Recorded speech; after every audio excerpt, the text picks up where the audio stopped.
Welcome back after the break पर जाने से पहले हम बात कर रहे थे इमरान खान की इंतखाबी मुहिम की बजाय पेशियां भुगतने के हवाले से। डॉक्टर नाजिर कुछ ऐड करना चाह रहे थे। जी डॉक्टर नाजिर।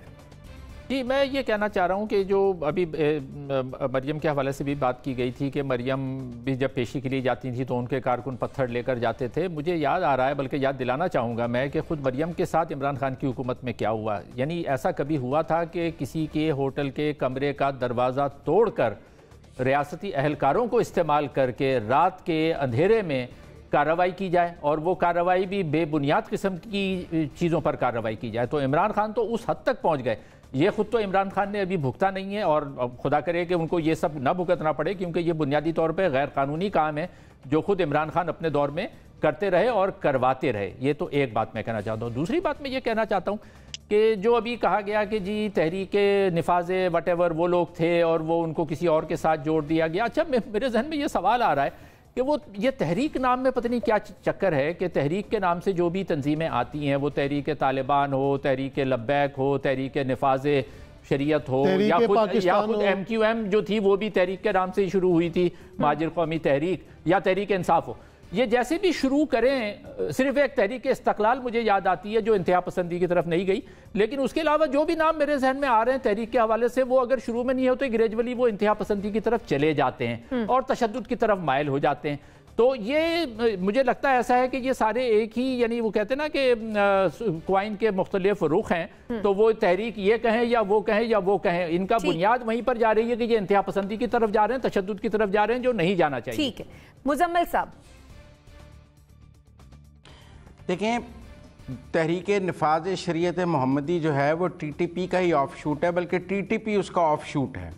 सूफ़ी मोहम्मद साहब TTP के सरबराह मुल्ला फजलुल्लाह के ससुर थे, और एक ही कमरे से दोनों ऑफ शूट्स निकली। शायद इम्तियाज गुल साहब को मेरे से ज़्यादा पता होगा।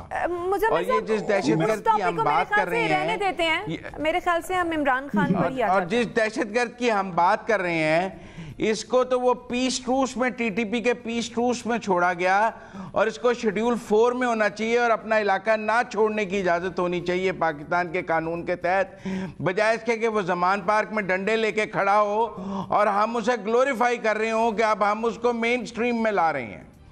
बजाय इसके कि आप उसको ग्लोरीफाई करें, कंडेम करना चाहिए, और आपको कहना चाहिए कि कानून के तहत इन्हें शेड्यूल 4 में होना चाहिए। और बजाय इसके कि वो कह रहे हैं कि मुझे वज़ीर आला KPK ने शामिल किया क्योंकि उसके इलाके से है, और फिर मेरी ड्यूटी लगाई कि मैं लोग लेके जमान पार्क पहुंच जाऊं इमरान खान की हिफाजत के लिए और रेंजर्स और पुलिस से लड़ने के लिए।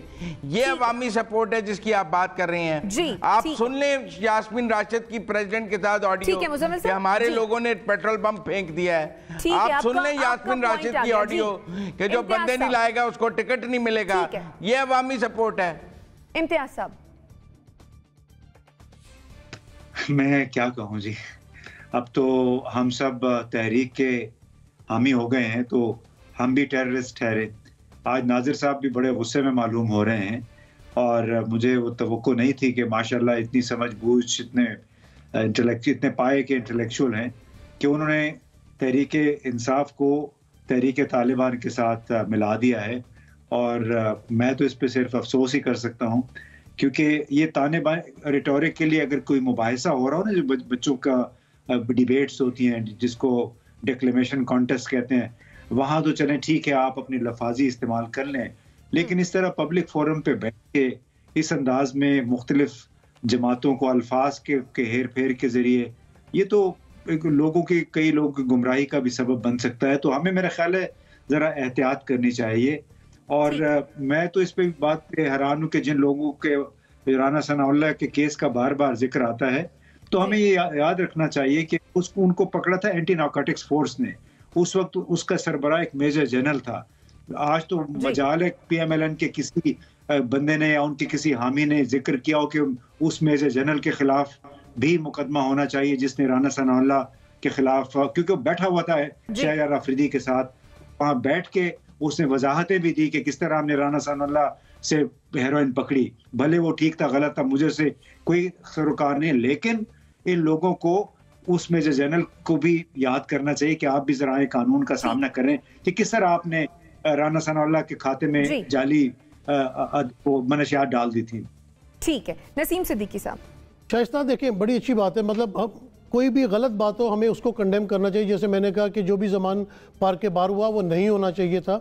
जब मैंने मरीम नवाज़ की मिसाल दी तो वो कल्ट की अक्सर बात की जाती है ना, तो उसकी मुझे डेफिनेशन आज ज़रा ज़्यादा समझ आ रही है कि फ़ौरन कहा गया जी कि उनके साथ क्या सलूक हुआ, फिर पूरा वाक़या सुना दें कि उसमें हुआ क्या था। उसमें यह हुआ था कि बाबाए कौम कायद-ए-आज़म के मिज़ार के ऊपर जो चीज़ मना है वो की गई थी, और उसमें इश्तियाल में आके हमारे इदारे के लोगों ने उनको दरवाज़ा तोड़ के गिरफ़्तार किया था, और उनको बाद में उनकी इंक्वायरी भी हुई थी, उनको उनके ओहदों से भी हटा दिया गया था। तो उन्होंने कायद-ए-आज़म की मोहब्बत में आके ये चीज़ की थी, तो वाक़या लोगों को पूरा पता है। फिर तहरीक पाकिस्तान बिल्कुल उरूज पे जानी चाहिए।